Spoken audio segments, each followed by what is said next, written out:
या देवी सर्वभूतेषु शैलपुत्री रूपेण संस्थिता नमस्तस्यै नमस्तस्यै नमस्तस्यै नमो नमः। જય માં આદ્યશક્તિ, જય માં શૈલપુત્રી। નવરાત્રિના પ્રથમ દિવસે માં શૈલપુત્રીની કથા સાંભળવામાં આવે છે અને પૂજા કરવામાં આવે છે। તો સૌથી પહેલા ધર્મભક્તિ ચેનલ પર આપ સૌનું હાર્દિક સ્વાગત છે। આપનો દિન શુભ અને મંગલમય બને। નવરાત્રિના પ્રથમ દિવસે માં શૈલપુત્રીની પૂજા કરવામાં આવે છે।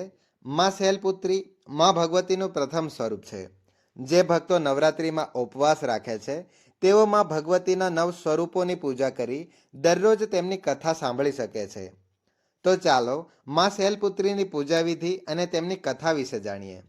હિમાલયના પુત્રી હોવાના કારણે તેમને શૈલપુત્રી કહેવામાં આવે છે। માં શૈલપુત્રીની મૂર્તિ ખૂબ જ શાંત અને સરળ છે। તેમના એક હાથે ત્રિશૂળ છે અને બીજા હાથે કમળનું ફૂલ શોભાયમાન છે। નંદી પર સવારી હોવાના કારણે માં શૈલપુત્રીને વૃષારૂઢ અને ઉમા તરીકે પણ ઓળખવામાં આવે છે। માં શૈલપુત્રીના જીવન વિશે જાણતા પહેલા તેમના પુનર્જન્મની કથા સાંભળવી ખૂબ જ જરૂરી છે। દક્ષ પ્રજાપતિ બ્રહ્માજીના માનસ પુત્ર હતા અને તેમને ઘણી પુત્રીઓ હતી। તમામ પુત્રીઓ ગુણવાન હતી, પરંતુ દક્ષ પ્રજાપતિના મનમાં સંતોષ ન હતો। તેઓ ઈચ્છતા હતા કે તેમના ઘરમાં એક એવી પુત્રી જન્મે જે સર્વગુણ સંપન્ન અને સર્વ વિજયી હોય। ત્યારે પ્રજાપતિ દક્ષ એવી પુત્રી પ્રાપ્ત કરવા માટે કઠોર તપ કરવા લાગ્યા। ઘણા વર્ષો પછી ભગવતી આદ્યાએ પ્રગટ થઈ અને કહ્યું, હે રાજન, હું તમારી તપસ્યાથી પ્રસન્ન થઈ છું। હું જાતે જ પુત્રી સ્વરૂપે તમારા ઘરે જન્મ લઈશ। મારું નામ એ સમયે સતી હશે। હું સતી સ્વરૂપે જન્મ લઈને મારી લીલાઓનો વિસ્તાર કરીશ। આ રીતે ભગવતી આદ્યાએ દક્ષ પ્રજાપતિના ઘરમાં જન્મ લીધો। દેવી સતી દક્ષની તમામ પુત્રીઓમાં અલૌકિક હતી। બાળપણમાં જ સતીએ આવા અદ્ભુત કાર્યો કરી બતાવ્યા હતા કે જેને જોઈને પોતે દક્ષ પ્રજાપતિ પણ આશ્ચર્યમાં મુકાઈ ગયા હતા। જ્યારે સતી લગ્ન યોગ્ય બની ત્યારે દક્ષને તેમના માટે યોગ્ય પતિ શોધવાની ચિંતા થવા લાગી। તેમણે બ્રહ્માજીની સલાહ લીધી અને બ્રહ્માજીએ કહ્યું, દેવી સતી આદ્યાનો અવતાર છે અને આદ્યા આદિશક્તિ છે, જ્યારે શિવ આદિ પુરુષ છે, તેથી સતી માટે શિવ જ યોગ્ય અને શ્રેષ્ઠ પતિ છે। ત્યારે દક્ષ પ્રજાપતિએ બ્રહ્માજીની વાત માની અને દેવી સતીનું લગ્ન ભગવાન શિવ સાથે કરી આપ્યું। દેવી સતી કૈલાસ પર્વત પર જઈને ભગવાન શિવ સાથે વસવાટ કરવા લાગી। જો કે ભગવાન શિવ દક્ષ પ્રજાપતિના જમાઈ હતા, છતાં એક એવી ઘટના બની જેના કારણે દક્ષના હૃદયમાં ભગવાન શિવ પ્રત્યે વેર અને વિરોધની ભાવના ઉત્પન્ન થઈ ગઈ। આ ઘટના એવી હતી કે એકવાર બ્રહ્માજીએ ધર્મ નિરૂપણ માટે એક વિશાળ સભાનું આયોજન કર્યું હતું। બધા મોટા મોટા દેવતાઓ આ સભામાં એકત્રિત થયા હતા। ભગવાન શિવ પણ એક બાજુમાં ધ્યાનમાં લીન હતા। જ્યારે સભા મંડપમાં દક્ષ પ્રજાપતિનું આગમન થયું ત્યારે બધા દેવતાઓ ઉઠીને ઊભા થઈ ગયા, પરંતુ તે સમયે માત્ર બે જ વ્યક્તિ ઊભા ન થયા, એક બ્રહ્માજી અને બીજા ભગવાન શિવ। દક્ષ પ્રજાપતિએ વિચાર્યું કે બ્રહ્માજી તો મારા પિતા છે, તેથી તેઓ ઉઠ્યા નહીં તો કોઈ વાંધો નહીં, પરંતુ શિવ તો મારા જમાઈ છે, તેઓને તો મારા સન્માનમાં ઊભું થવું જોઈએ। પરંતુ ભગવાન શિવ તો ધ્યાનમાં લીન હતા। તેમણે ધ્યાન આપ્યું જ નહીં કે કોણ સભામાં આવી રહ્યું છે અને તેમણે પોતાના સસરાને પણ વંદન ન કર્યું। દક્ષ પ્રજાપતિએ આ ઘટનાને અપમાન તરીકે લીધી। આટલું જ નહીં, તેમના હૃદયમાં ભગવાન શિવ પ્રત્યે ઈર્ષાની આગ બળવા લાગી। હવે તેઓ ભગવાન શિવ સામે બદલો લેવા માટે યોગ્ય સમય અને અવસરની રાહ જોવા લાગ્યા। ભગવાન શિવને તો કોઈના માન અપમાનનો અર્થ જ નહોતો। તેઓ તો બધાને સમાન દ્રષ્ટિથી જ જુએ છે। તેમને તો ચારેય તરફ અમૃત જ દેખાય છે। જ્યાં અમૃત હોય ત્યાં કડવાશ અને તીક્ષ્ણતાનું શું કામ? ભગવાન શિવ કૈલાસ પર્વતમાં રાત દિવસ રામ રામ બોલતા રહેતા। એક દિવસ દેવી સતીના મનમાં જિજ્ઞાસા ઉદ્ભવી। તેમણે મોકો પામીને ભગવાન શિવને પ્રશ્ન કર્યો, હે પ્રભુ, તમે દરેક સમયે રામ રામ શા માટે બોલી રહ્યા છો? આ રામ કોણ છે? ત્યારે ભગવાન શિવે દેવી સતીને ઉત્તર આપ્યો, દેવી, રામ આદિ પુરુષ છે, સ્વયંભૂ છે અને મારા આરાધ્ય છે। તેઓ સગુણ પણ છે અને નિર્ગુણ પણ। પરંતુ દેવી સતીને તો આ વાત ગળે ન ઉતરી। તેઓ તો ભગવાન શિવને જ સર્વોપરી માનતા હતા। તેમના મનમાં પ્રશ્ન થયો કે અયોધ્યાના રાજા દશરથના પુત્ર શ્રીરામ આદિપુરુષના અવતાર કેવી રીતે હોઈ શકે? તેઓ તો આ દિવસોમાં પોતાની પત્ની સીતાજીના વિયોગમાં દંડકારણ્યમાં ઉન્મત્તની જેમ ભટકી રહ્યા છે. તેઓ વૃક્ષો અને લતાઓને પૂછતા ફરે છે. જો તેઓ આદિપુરુષના અવતાર હોય તો શું આવું વર્તન કરતા? શું તેઓ સહજ રીતે સીતાજીની ભાળ મેળવીને તેમને પરત લાવી શક્યા ન હોત? તેથી દેવી સતીના મનમાં શ્રી રામની પરીક્ષા લેવાનો વિચાર આવ્યો. હવે દેવી સતી પોતે સીતાજીનું રૂપ ધારણ કરીને દંડકારણ્યમાં પહોંચ્યા અને શ્રી રામજીની સમક્ષ પ્રગટ થયા. ભગવાન શ્રી રામે સતીને દેવી સીતાના રૂપમાં જોયા ત્યારે કહેવા લાગ્યા, માતા, તમે અહીંયા વનમાં કેમ ભટકી રહ્યા છો? ભોલેનાથ ક્યાં છે? ભોલેનાથ તો દેખાતા નથી. ભગવાન શ્રીરામના આ પ્રશ્ન પર દેવી સતી કોઈ પણ ઉત્તર આપી શક્યા નહીં. તેઓ તરત જ અદ્રશ્ય થઈ ગયા અને મનમાં પસ્તાવો કરવા લાગ્યા કે તેમણે વ્યર્થમાં જ શ્રીરામ પર શંકા રાખી. દેવી સતી પોતાનું રૂપ બદલીને શ્રી રામ પાસે ગયા હતા, છતાં પણ શ્રીરામે તેમને ઓળખી લીધા. હવે આવું વિચારીને દેવી સતી કૈલાસ પર્વત પર પાછા આવ્યા. તેમણે આ વિષયમાં ભગવાન શિવને કંઈ જ નહોતું કહ્યું. જ્યારે ભગવાન શિવે તેમને પાછા આવતા જોયા ત્યારે કહ્યું, સતી, તમે સીતાજીનું રૂપ ધારણ કરીને શ્રી રામની પરીક્ષા લઈને તમે બિલકુલ સારું ન કર્યું. સીતાજી મારી આરાધ્યા છે.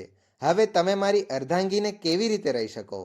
આ જન્મમાં અમે અને તમે પતિ પત્ની તરીકે ફરી ક્યારેય ન મળીશું. ભગવાન શિવના આ વચનો સાંભળીને દેવી સતીને બહુ જ દુઃખ થયું. પણ હવે શું થઈ શકે? શિવજીના મુખમાંથી નીકળેલું વચન અસત્ય કેવી રીતે થઈ શકે? પછી શિવજી સમાધિમાં લીન થઈ ગયા. દેવી સતી દુઃખ અને પસ્તાવાના મોજામાં ડૂબી ગયા. આ જ સમયમાં દેવી સતીના પિતા પ્રજાપતિ દક્ષે કંખલમાં એક મોટા યજ્ઞનું આયોજન કર્યું હતું. તેમણે તે યજ્ઞમાં બધા દેવી દેવતાઓ અને ઋષિમુનિઓને આમંત્રિત કર્યા, પણ શિવજીને આમંત્રણ ન મોકલ્યું, કારણ કે તેમના મનમાં શિવજી પ્રત્યે ઈર્ષા હતી. કૈલાસ પર્વત પર જ્યારે દેવી સતીને ખબર પડી તેમના પિતા એક ભવ્ય યજ્ઞ કરી રહ્યા છે, તો તેમના મનમાં પણ યજ્ઞમાં ભાગ લેવા માટેની ઈચ્છા ઉત્પન્ન થઈ. તે જ સમયે આકાશ માર્ગે અનેક વિમાનો તેમના પિતાના યજ્ઞમાં જતા દેખાયા. દેવી સતીએ એ વિમાનો જોઈને ભગવાન શિવને પૂછ્યું, પ્રભુ, આ બધા વિમાનો કોના છે અને ક્યાં જઈ રહ્યા છે? ત્યારે ભગવાન શંકરે તેમને જણાવ્યું, તમારા પિતાએ યજ્ઞનું આયોજન કર્યું છે. દેવતાઓ અને દેવીઓ આ વિમાનોમાં બેસીને એ યજ્ઞમાં ભાગ લેવા માટે જઈ રહ્યા છે. ત્યારે દેવી સતીએ પ્રશ્ન કર્યો, પ્રભુ, શું મારા પિતાએ તમને યજ્ઞમાં ભાગ લેવા માટે આમંત્રણ નથી મોકલ્યું? ત્યારે ભગવાન શિવે ઉત્તર આપ્યો, તમારા પિતા તો મારા પ્રત્યે વેરભાવ રાખે છે, તો પછી ભલા તેઓ મને કેમ બોલાવશે? ત્યારે દેવી સતી મનમાં વિચારીને બોલ્યા, હે નાથ, યજ્ઞના અવસર પર મારી બહેનો જરૂરથી આવશે. મને એમને મળ્યાથી ઘણો સમય થઈ ગયો છે. જો આપની આજ્ઞા હોય તો હું પણ મારા પિતાના ઘરે જવા માંગુ છું. યજ્ઞમાં ભાગ લઈશ અને મારી બહેનોને મળવા માટે એક સુનેરો અવસર પણ મળી જશે. ત્યારે ભગવાન શિવે દેવી સતીને સમજાવ્યું, દેવી, આ સમયે ત્યાં જવું યોગ્ય નથી. તમારા પિતા મારા પ્રત્યે વેરભાવ રાખે છે. શક્ય છે કે તેઓ તમારું પણ અપમાન કરી શકે, અને પછી કોઈના ઘરે આમંત્રણ વગર જવું યોગ્ય નથી ગણાતું. પરંતુ દેવી સતી પોતાના પિયરમાં જવા માટે આગ્રહ કરતી રહી. વારંવાર એક જ વાત દોહરાવતી રહી. તેમની ઈચ્છા જોઈને ભગવાન શિવે તેમને જવા માટે આજ્ઞા આપી દીધી. શિવજીએ તેમની સાથે પોતાના એક ગણ વીરભદ્રને પણ મોકલ્યા. દેવી સતી વીરભદ્ર સાથે તેમના પિતા દક્ષના ઘરે પહોંચ્યા, પરંતુ ત્યાં કોઈએ પણ તેમને પ્રેમપૂર્વક વર્તન ન કર્યું. દક્ષે પણ તેમને જોઈને કહ્યું, તું અહીં શા માટે મારું અપમાન કરાવવા માટે આવી છે? તારી બહેનોને જો, કેવા સુંદર આભૂષણો અને વસ્ત્રો પહેરીને સજ્જ છે, અને તારા શરીર પર તો ફક્ત બાઘંબર જ છે. તારો પતિ તો સ્મશાનવાસી અને ભૂતોનો નાથ છે. તે તને બાઘંબર સિવાય બીજું પહેરાવશે બી શું? દક્ષના આવા શબ્દો સાંભળીને દેવી સતીના હૃદયમાં પસ્તાવાના મોજા ઉછળી ઉઠ્યા. હવે તેઓ પસ્તાવો કરતા વિચારવા લાગ્યા, અહીં આવીને બિલકુલ સારું કર્યું નથી. ભગવાન શિવે સાચું જ કહ્યું હતું કે વિના મૂલ્યે પિતાના ઘરે પણ જવું યોગ્ય નથી. હવે શું થઈ શકે? હવે તો હું આવી ગઈ. પિતાના તીક્ષ્ણ અને અપમાનજનક શબ્દો સાંભળ્યા છતાં દેવી સતી મૌન રહી. પછી તેઓ યજ્ઞ મંડપમાં ગઈ, જ્યાં બધા દેવી દેવતાઓ અને ઋષિ મુનિઓ બેઠા હતા અને યજ્ઞકુંડમાં ધૂ ધૂ કરીને અગ્નિ પ્રજ્વલિત થઈ રહી હતી. તેમાં આહુતિઓ આપવામાં આવી રહી હતી. દેવી સતીએ યજ્ઞ મંડપમાં બધા દેવી દેવતાઓના ભાગ જોયા, પરંતુ ભગવાન શિવનો ભાગ ક્યાંય દેખાયો નહીં. તેઓએ શિવજીનો ભાગ ન જોયો તો તેમના પિતાજીને પૂછ્યું, હે પિતા શ્રેષ્ઠ, યજ્ઞમાં તો બધા દેવી દેવતાઓના ભાગ દેખાય છે, પરંતુ કૈલાસપતિનો કોઈ ભાગ નથી. તમે તેમને ભાગ કેમ આપ્યો નથી? ત્યારે પ્રજાપતિ દક્ષે મોટા ગર્વથી જવાબ આપ્યો, પુત્રી, હું તમારા પતિને દેવતા નથી માનતો. અરે, તે તો ભૂતોના સ્વામી, નગ્ન રહેતો અને હાડકાની માળા ધારણ કરે છે. તે દેવતાઓની શ્રેણીમાં બેસવા યોગ્ય નથી. ભલા તેને કોણ ભાગ આપશે? આ સાંભળતા જ દેવી સતીના નેત્ર ક્રોધથી લાલ થઈ ગયા અને તેમની ભ્રુકુટી વાંકી થઈ ગઈ અને તેમનું મુખમંડલ પ્રલયના સૂર્યની જેમ તેજસ્વી બની ગયું. તેમણે દુઃખ અને અપમાનથી ગુસ્સે ભરાઈને કહ્યું, અરે, હું આ શબ્દો કેવી રીતે સાંભળી રહી છું? મને ધિક્કાર છે. દેવતાઓ, તમને પણ ધિક્કાર છે. તમે કઈ રીતે કૈલાસપતિ માટે આ પ્રકારના અપમાનજનક શબ્દો સાંભળી રહ્યા છો, જેઓ મંગલના પ્રતીક છે અને ક્ષણ માત્રમાં સમગ્ર સૃષ્ટિનો સંહાર કરવાની શક્તિ પણ ધરાવે છે. તેઓ મારા સ્વામી છે. સ્ત્રી માટે તેનો પતિ જ સ્વર્ગ છે. જે સ્ત્રી પોતાના પતિ માટે અપમાનજનક શબ્દો સાંભળી લે છે, તેને નરકમાં જવું પડે છે. પૃથ્વી સાંભળો, આકાશ સાંભળો અને દેવતાઓ તમે પણ સાંભળો. મારા પિતાએ મારા સ્વામીનું અપમાન કર્યું છે. હવે હું એક ક્ષણ પણ જીવી શકું નહીં. દેવી સતી આ વચનો પૂરા કરતા જ યજ્ઞકુંડમાં કૂદી પડ્યા. સળગતી આહુતિઓ સાથે તેમનું શરીર પણ દહન થવા લાગ્યું. યજ્ઞ મંડપમાં અફરાતફરી મચી ગઈ, હાહાકાર મચી ગયો. દેવતાઓ ઊભા થઈ ગયા અને વીરભદ્ર આ બધું જોઈને ક્રોધથી કંપી ઉઠ્યા અને ઉછળ પાછળ કરીને યજ્ઞનો વિનાશ કરવા લાગ્યા. યજ્ઞ મંડપમાં ભય અને હાહાકાર મચી ગયો.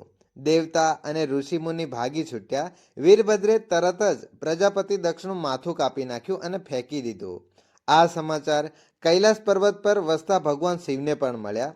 આ સમાચાર સાંભળતા જ શિવ પ્રચંડ આંધીની જેમ કનખલ પહોંચી ગયા. દેવી સતીના બળેલા શરીરને જોઈને ભગવાન શિવ પોતાને પણ ભૂલી ગયા. દેવી સતીના પ્રેમ અને તેમની ભક્તિએ ભગવાનના મનને ગંભીર વ્યાકુળ કરી દીધું હતું. એવા શંકરજીના મનને જેમણે કામ પર વિજય પ્રાપ્ત કર્યો હતો અને જે સમગ્ર સૃષ્ટિને નાશ કરવાની શક્તિ ધરાવતા હતા, તેઓ દેવી સતીના પ્રેમમાં ખોવાઈ ગયા અને બેસુધ થઈ ગયા. પછી ભગવાન શિવ ઉન્મત્તની જેમ દેવી સતીના બળેલા શરીરને બંને હાથોમાં લઈને તમામ દિશાઓમાં ભ્રમણ કરવા લાગ્યા. ભગવાન શિવ અને દેવી સતીના આ અલૌકિક પ્રેમને જોઈને પૃથ્વી અટકાઈ ગઈ, પવન અટકાઈ ગયો, જળનો પ્રવાહ રોકાઈ ગયો. અહીં સુધી કે દેવતાઓ પણ પોતપોતાની શ્વાસને રોકીને આ ભયાનક અને દારૂણ દ્રશ્ય જોવા લાગ્યા. સૃષ્ટિ ખૂબ જ ગંભીર થઈ ગઈ અને સૃષ્ટિના બધા જ પ્રાણી ત્રાહિમામ કરી ગયા. આ ભયાનક સંકટને જોઈને સૃષ્ટિના પાલક ભગવાન શ્રી હરિ આગળ આવ્યા. તેમણે ભગવાન શિવની બેભાન અવસ્થામાં પોતાના સુદર્શન ચક્રથી સતીના મૃત શરીરના ટુકડા કરી દીધા. પૃથ્વી પર 51 સ્થળો પર દેવીના જુદા જુદા અંગો પડ્યા. દેવી સતીના બધા જ અંગો કપાઈ જતા પછી ભગવાન શિવ પુનઃ પોતાના સ્વરૂપમાં પાછા આવ્યા. જ્યારે તેઓ પોતાને પૂર્ણ રીતે ઓળખી ગયા ત્યારે ફરી સૃષ્ટિના તમામ કાર્યો ચાલુ થઈ ગયા. પૃથ્વી પર જે 51 સ્થાનો પર દેવી સતીના અંગો પડ્યા હતા, તે બધા જ સ્થળો આજે શક્તિપીઠ તરીકે ઓળખાય છે. આજે પણ આ સ્થળોએ દેવી સતીનું પૂજન કરવામાં આવે છે અને તેમની ઉપાસના કરવામાં આવે છે. આ રીતે યજ્ઞ મંડપમાં પોતાનું શરીર ભસ્મ કરીને દેવી સતીએ હિમાલયના ઘરમાં તેમની પુત્રીના રૂપમાં જન્મ લીધો. હિમાલય એટલે કે શૈલની પુત્રી, તેથી તેમને આગળના જન્મમાં શૈલપુત્રીના રૂપમાં પૂજવા લાગ્યા. પ્રિય શ્રોતાઓ, આ હતી શૈલપુત્રી માતાની કથા. જય માં શૈલપુત્રી, જય માં મહાકાલી. આવી જ રીતે ચૈત્ર નવરાત્રિ દરમિયાન માતાના નવ રૂપોની કથા અને પૂજા વિધિ વિશે જાણવા માટે અમારી આ ધર્મભક્તિ યુટ્યુબ ચેનલને સબસ્ક્રાઇબ કરી બેલ આઇકનને જરૂર પ્રેસ કરી દેજો, જેથી આવનારી તમામ મહત્વપૂર્ણ વિડીયોની જાણકારી તમને તત્કાલ મળી રહે. ધન્યવાદ.